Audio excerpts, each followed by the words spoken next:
Palsy and rheumatism are transported to the pump house in Sedan Church to bathe amongst the columns of acrid steam. I recalled in 1782 how Byrne, the Irish giant, showed in the city.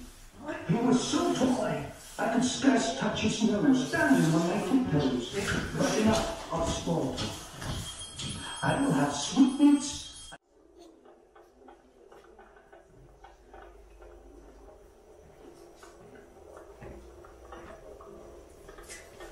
Feel free to take photos with that flash.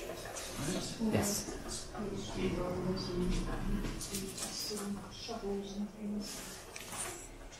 Is that a bath button? Yes, I believe so. You believe I so? think so. Still wearing first line. I'll be with you on this one.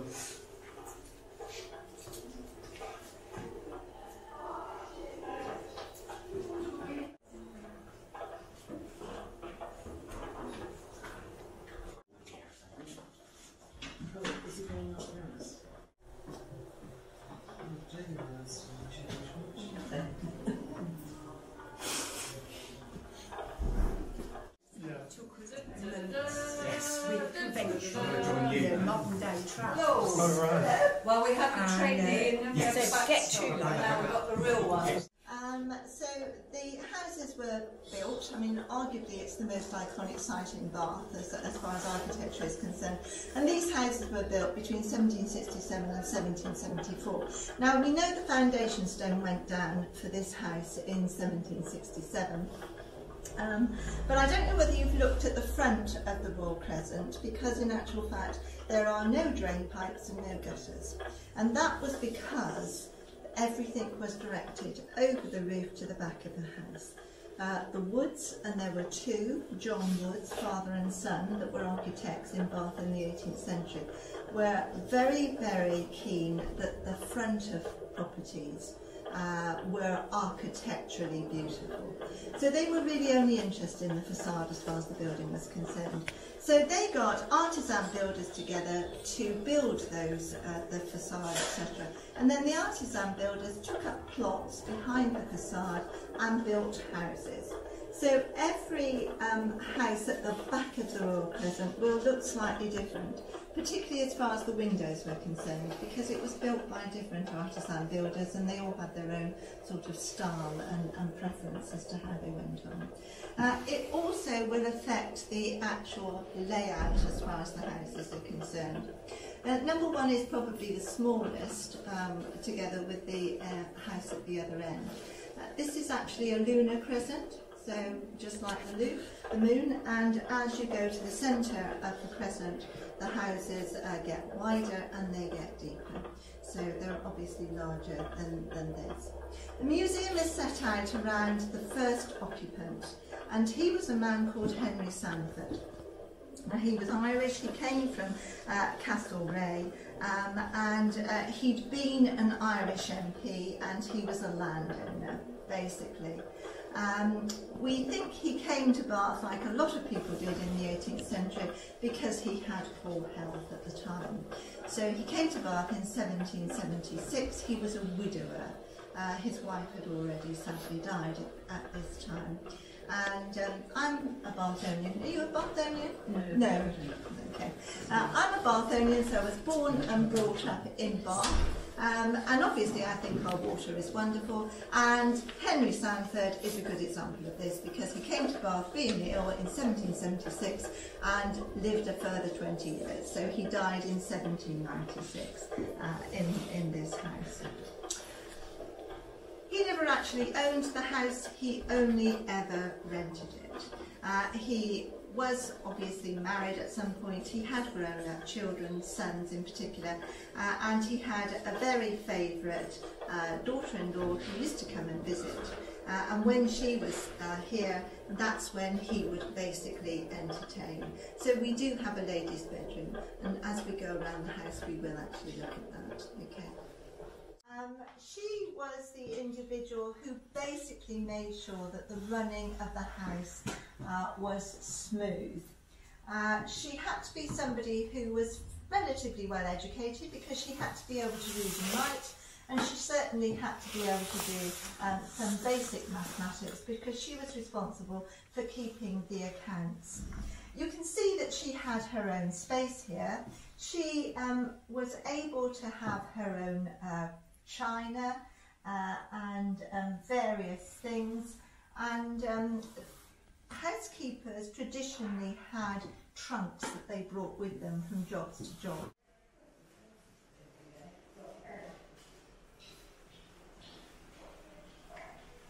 Servants in the 18th century going up and down that staircase on a regular basis, carrying all sorts of things, including, of course, jugs of hot water. We have costume days in the museum, and one of the first things that struck me when I was dressed up in 18th century servant costume is that as soon as you tackle stairs like that in a long skirt, it becomes a little complicated. So, you know, we just don't think about it in terms of our modern day dress is very, very different. So we have now entered the ladies' bedroom, and we come through what is called the jib door, J-I-B. If the door is closed, it actually looks like it's completely part of the wall, but it leads directly onto the servant staircase, as you've just experienced, so that it means that a servant could enter, leave the room without, in theory, disturbing the lady if she was slumbering in her bed. Now, the lady's maid was actually quite an important person as far as the hierarchy of the servants, not quite on par with a housekeeper, but as to really the status of the lady's maid.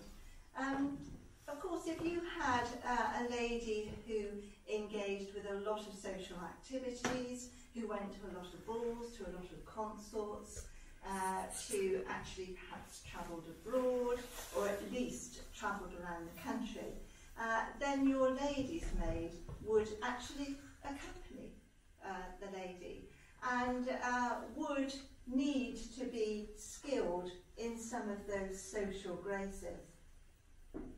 The lady's maid was particularly responsible then for everything to do with the lady of the house.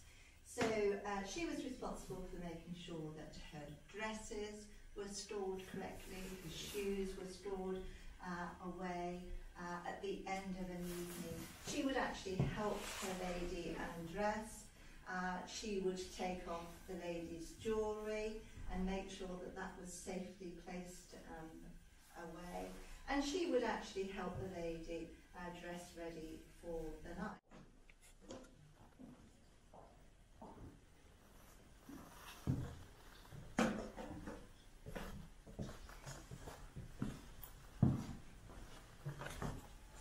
Drink tea and probably do quite a lot of gossiping.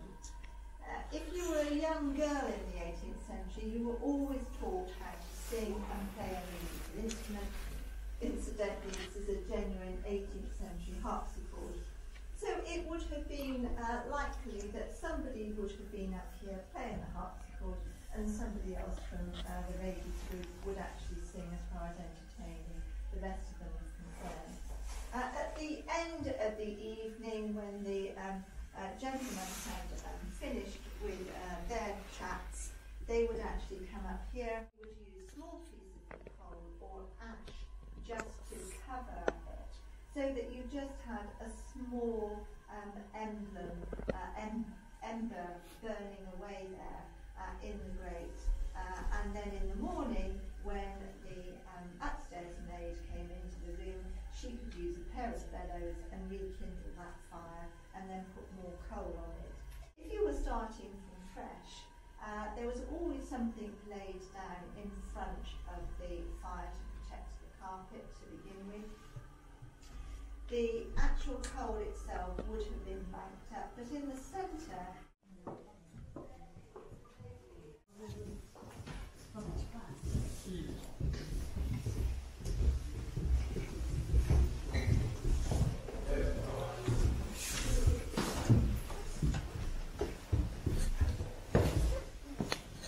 so this is the front door. door, and obviously this is where your visitors would actually enter the house. So it was very important that as this was going to be the first part of the house that the visitors saw, that the hallway and the stairs were kept very clean. And they were cleaned on a regular basis, in fact daily. So the stairs would have been swept, the carpets would have been swept on the staircase, and the actual rail there would have been polished on a daily basis. Once a week it probably would have been heavily beeswaxed and polished, but daily. This house would have just had one male servant, and that person would have been the butler, the footman, and Mr. Sanford's own valet, who actually looked after his personal needs.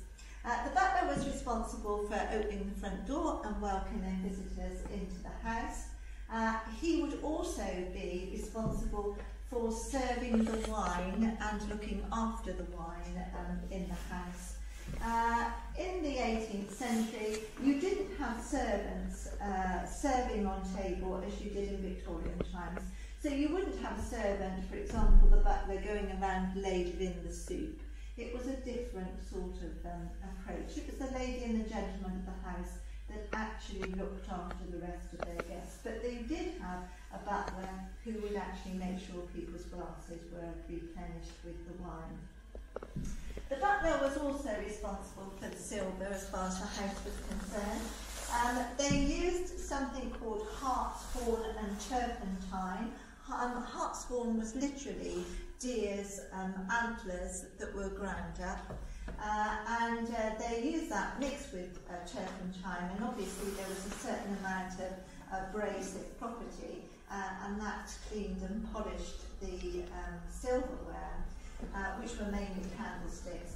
Of course, where you've got candles, you've always got drops of candle wax, and if you don't remove it, then there is a certain amount of build-up. Some butlers we know would actually put candlesticks and candelabras into the fire in order to warm up the wax on them, and that obviously got rid of the wax, but there was a problem doing that because it also damaged the soldering, and the candelabra or the candlestick would start to fall to pieces. So again, our Lady Watman suggested that housekeepers, that butlers actually didn't do that practice, but that what they did was they immersed them in boiling hot water. Hopefully then the wax would melt, and then when that happened, they were just dried with a cloth and polished up. Okay, so now we're moving on.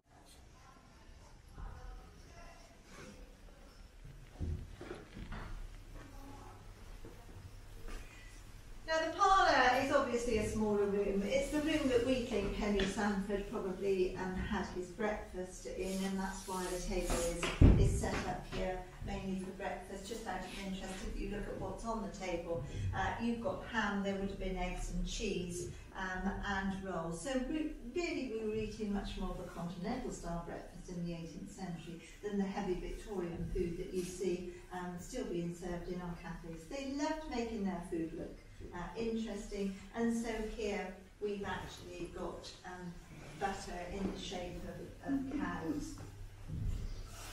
Now, looking at what we've got as far as the fabric of this room is concerned, we've clearly got books, and were dusted was to take a goose feather and just wipe them over as far as the top was concerned, and the actual backs of the books, etc.